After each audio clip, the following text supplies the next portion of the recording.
Assalamualaikum warahmatullahi wabarakatuh. Alhamdulillahi rabbil alamin. Wabihi nasta'in ala umur dunya waddin. Wassalatu wassalamu ala ashrafil anbiya wal mursalin. Wa ala alihi wa sahbihi ajma'in, amma ba'du. Pertama-tama marilah kita panjatkan puji syukur kehadirat Allah subhanahu wa ta'ala yang telah memberikan nikmat kepada kita semua berupa nikmat iman, Islam, dan ihsan. Yang kedua, salawat serta salam kita curahkan kepada Nabi Agung Muhammad Sallallahu Alaihi Wasallam. Semoga kita diakui sebagai umatnya dan kelak mendapat syafaatnya di yaumul qiyamah. Amin, Allahumma amin. Perkenalkan, nama saya Sitatun Akhirah dengan NIM 224104024041 dari kelas 2 PAIA. Video ini saya buat untuk memenuhi tugas akhir semester mata kuliah usul fikih. Dalam video ini saya akan menjelaskan tentang kaidah usul fikih dan kegunaan usul fikih dalam kehidupan sehari-hari. Baik, langsung saja. Yang pertama adalah pengertian usul fikih. Kata usul fikih merupakan kata majmuk atau murakkab idafi yang terbentuk dari dua kata, yaitu kata usul dan kata fikih. Kata usul adalah bentuk jamak dari kata asl yang berarti pondasi sesuatu, baik bersifat fisik atau hisi maupun non-fisik atau maknawi. Secara bahasa, kata asal juga berarti dasar, pokok, landasan, dan asas. Secara terminologi, kata asal digunakan dengan banyak pengertian, antara lain dalil. Dalil disyariatkannya peradilan adalah Al-Quran, Sunnah, dan Ijma'. Makna inilah yang paling banyak digunakan dibanding makna-makna lain. Yang kedua adalah kaidah kuliah atau prinsip-prinsip umum. Ungkapan kaidah kuliah yaitu Islam dibangun atas 5 prinsip umum atau kaidah kuliah. 5 kaidah kuliah tersebut adalah: yang pertama, al-umuru bil maqasidiha; yang kedua, al-yaqinu la yuzalu bil al-syak; yang ketiga, al-dararu yuzalu; yang keempat, al-masyaqqatu tajlibu al-taisir; dan yang kelima adalah al-adatu muhkamah. Yang ketiga, al-rajih.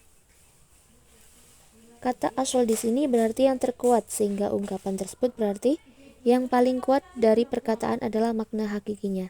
Seperti perkataan, sekarang dia sudah punya kursi. Kata kursi di sini dapat berarti hakiki, yaitu tempat duduk, dan dapat berarti majazi, yaitu jabatan atau kedudukan. Dalam kaitan ini, selama tidak ada qarinah atau indikator yang memalingkannya pada makna majazi, kata kursi harus dipahami dengan makna hakiki, sebab makna hakiki lebih kuat dari makna majazi. Yang keempat, mustashhab, yaitu mempertahankan berlakunya hukum lama sebelum ada ketentuan baru yang merubahnya. Misalnya, ada seseorang meninggalkan kampung halamannya selama berpuluh-puluh tahun tanpa kabar berita dan tidak diketahui apakah masih hidup ataukah sudah mati. Maka ia anggap hidup sampai ada berita yang meyakinkan tentang kematiannya. Kata fikih secara bahasa berarti pemahaman yang mendalam, yang memerlukan pengerahan akal pikiran. Pengertian seperti ini dapat ditemukan dalam Quran Surat Toha ayat 23. Sebagian ulama berpendapat bahwa secara bahasa fikih berarti pemahaman terhadap objek yang abstrak. Dan ada lagi yang berpendapat bahwa secara bahasa fikih berarti pemahaman terhadap sesuatu secara mutlak. Secara terminologi, fikih berarti pengetahuan tentang hukum syara' terapan yang digali dari dalil-dalil yang terperinci, atau himpunan hukum syara' terapan yang digali dari dalil-dalil yang terperinci. Secara etimologi, kata usul fikih berarti dalil-dalil fikih. Sedang secara terminologi berarti ilmu pengetahuan tentang kaidah-kaidah dan metode penggalian hukum syara' terapan dari dalil-dalilnya yang terperinci. Materi yang selanjutnya adalah objek kajian usul fikih. Yang pertama adalah sumber dan dalil hukum syara'. Sumber atau dalil yang dimaksud di sini adalah sumber atau dalil secara ijmali, bukan secara tafsili. Pengertian ijmali atau global di sini adalah bahwa yang dibahas dalam usul fikih berkaitan dengan sumber atau dalil hukum ini adalah dalam pengertian garis besarnya. Seperti keberadaan ijma itu dapat dijadikan dalil. Dalalah lafaz am itu bersifat dhonni. Istihsan itu dapat dijadikan hujjah dan lain sebagainya. Sedang dalil-dalil tafsil atau rinci seperti dalil wajibnya niat dalam suatu amaliyah adalah hadis innamal a'malu binniyat yang menjadi objek kajian ilmu fikih. Yang kedua, hukum syara' yang terkandung dalam dalil. Hukum syara' yang dimaksud di sini juga yang bersifat ijmali.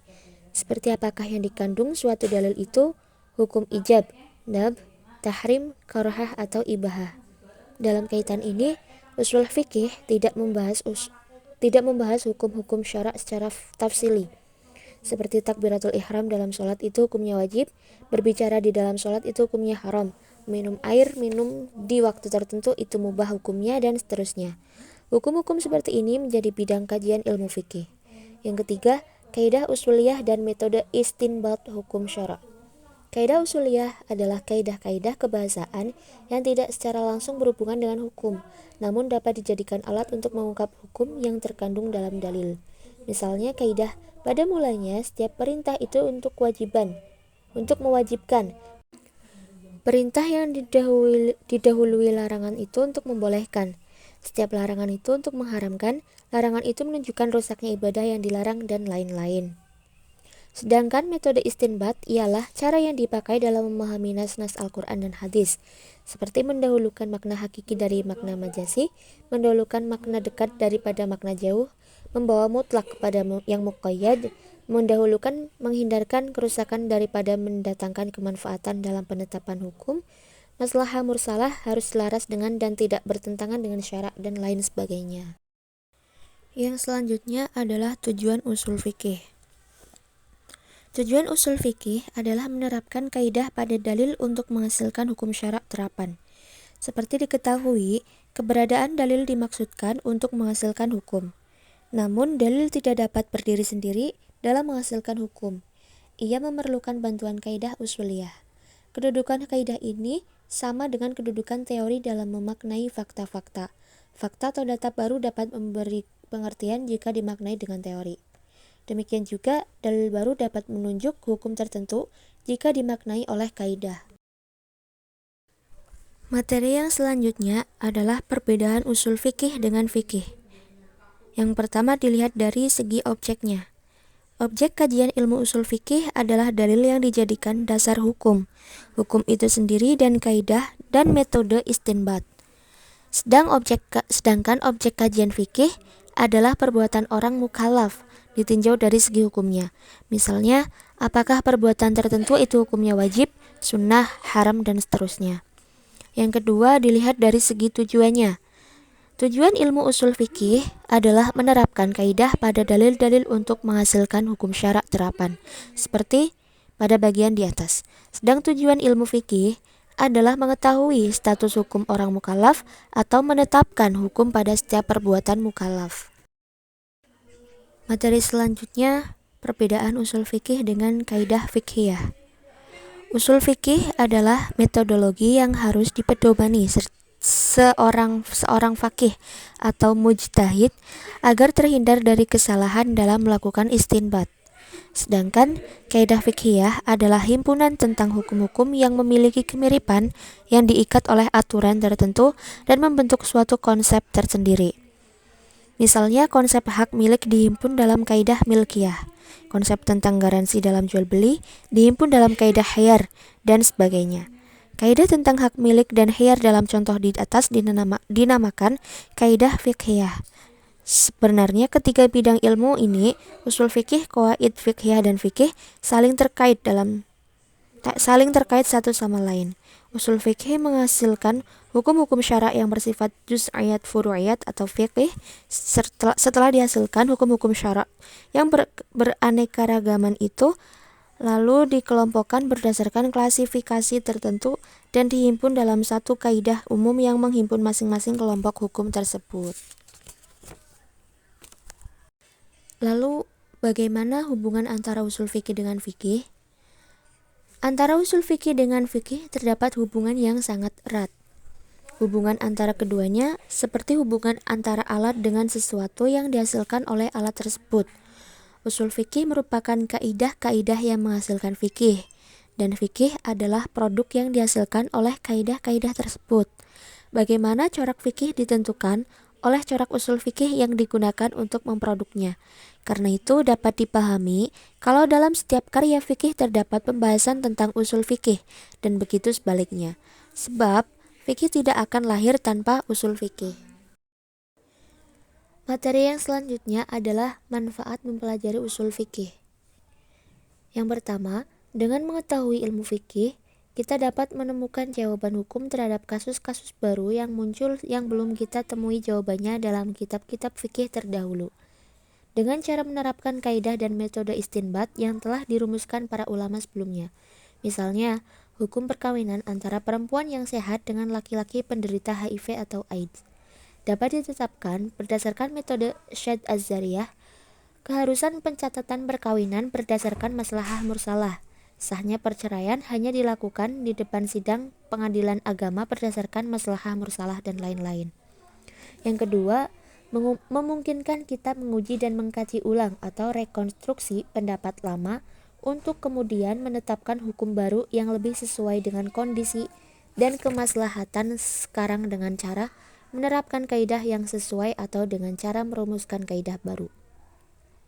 Seperti diketahui, fikih adalah konstruksi para mujtahid yang terikat oleh ruang dan waktu.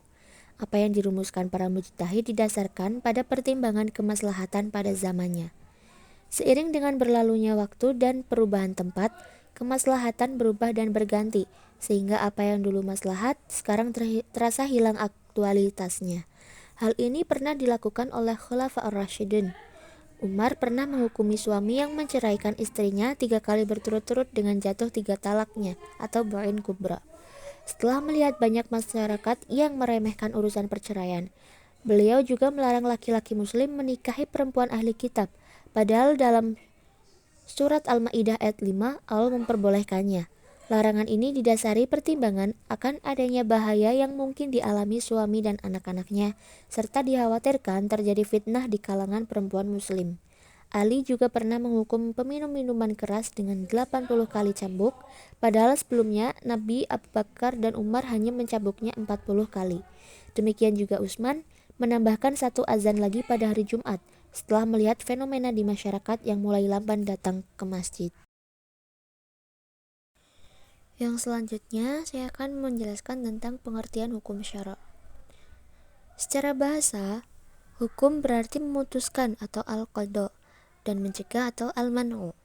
Hukum juga berarti menetapkan sesuatu atas sesuatu yang lain atau isbat syai' ala syai'. Menurut istilah terminologi, hukum dipahami dalam 2 pengertian, yaitu menurut usuliyun atau ulama ahli usul fikih, dan menurut fuqaha atau ulama ahli fikih. Menurut usuliyun, hukum adalah titah Allah yang berhubungan dengan perbuatan orang mukallaf, baik dalam bentuk tuntutan, pilihan maupun wad'i. Sedangkan menurut fuqaha atau ulama ahli fikih, hukum adalah sifat yang bersifat syar'i yang merupakan pengaruh dari titah Allah atau pengaruh titah Allah yang berkaitan dengan perbuatan orang mukallaf, baik dalam bentuk tuntutan, pilihan, maupun wad'i. Dari pengertian di atas, dapat dibedakan pengertian hukum menurut usuliyun dan menurut fuqaha. Dalam terminologi usuliyun, hakikat hukum adalah bunyi dari titah Allah yang berbentuk teks itu sendiri. Misalnya, aqimus shalah adalah titah dalam bentuk perintah ijab, di mana perintah tersebut dikaitkan dengan perbuatan mukallaf berupa sholat. Karenanya, hukum dari ayat tersebut adalah ijab as-sholah atau kewajiban sholat. Demikian juga ayat wala taqrabuz zina adalah titah Allah dalam bentuk larangan tahrim, di mana larangan tersebut dikaitkan dengan perbuatan mukallaf berupa zina. Karena itu, hukum dari ayat tersebut adalah tahrim az-zina atau pengharaman zina. Sedang dalam terminologi fuqaha, hakikat hukum adalah pengaruh yang muncul sebagai akibat dari adanya titah Allah yang dikaitkan dengan perbuatan mukallaf. Misalnya, pada contoh pertama di atas, akibat Akibat adanya perintah tersebut, maka sholat menjadi wajib. Demikian juga pada contoh kedua, sebagai akibat dari larangan zina, maka zina menjadi haram. Nah, yang selanjutnya adalah pembagian hukum. Hukum syara dibagi menjadi dua, yaitu hukum taklifi dan hukum wad'i. Hukum taklifi ialah titah Allah yang menuntut dikerjakannya atau ditinggalkannya suatu pekerjaan atau pilihan antara mengerjakan atau tidak mengerjakannya. Sedangkan hukum wad'i ialah menjadikan sesuatu sebagai sebab adanya yang lain, atau syarat bagi yang lain, atau penghalang bagi yang lain. Perbedaan antara hukum taklifi dan hukum wad'i. Yang pertama, hukum taklifi menuntut dikerjakannya atau ditinggalkannya sesuatu pekerjaan atau pilihan antara mengerjakan atau meninggalkannya. Sedangkan hukum wad'i hanya menghubungkan sesuatu dengan yang lain, baik secara sebab, syarat maupun penghalang. Misalnya, menghubungkan tergelincirnya matahari dengan adanya kewajiban sholat zuhur, menghubungkan sholat dengan toharoh, dan menghubungkan haid dengan puasa Ramadan. Yang kedua, dalam hukum taklifi, tuntutan mengerjakan suatu pekerjaan atau meninggalkannya, atau pilihan antara keduanya, seluruhnya berada dalam kesanggupan dan kemampuan mukallaf. Sedangkan hukum wad'i ada yang dalam kesanggupan mukallaf, seperti melakukan transaksi yang menjadi sebab adanya pemilikan, melakukan toharoh yang merupakan syarat sahnya sholat, dan membunuh yang menjadi penghalang adanya hak mewarisi.